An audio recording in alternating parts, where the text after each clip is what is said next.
Assalamualaikum dan salam sejahtera.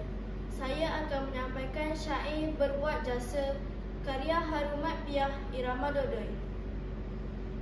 Buatlah jasa, wahai teruna, hidupmu biar memberi guna.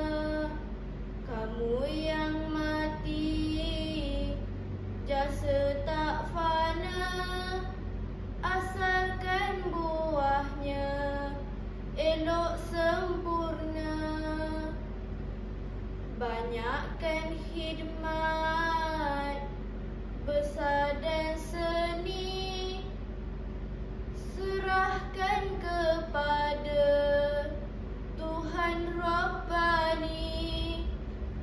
Jasa yang kekal, berfaedah murni, umur yang kedua bagi insani.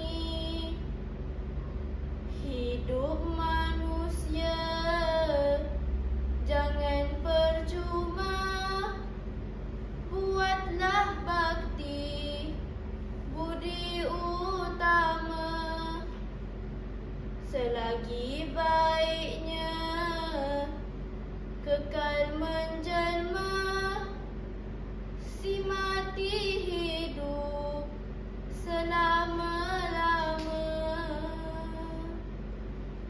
Buatlah baik sedaya upaya, hidup berbakti memberi cahaya.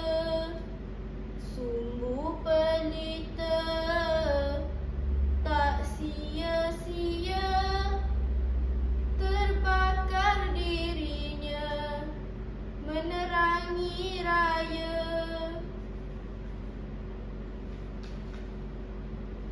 Jangan menilik balas dan puji atau pahalanya dikaji-kaji.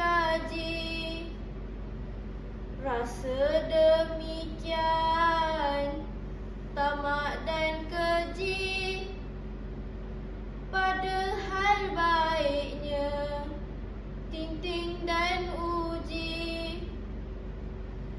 Pahala dan balas jangan dihitung, ataupun bintang di dada beruntung. Asalkan jasamu padat berdentung, cukuplah di situ mulai bergantung. Buatlah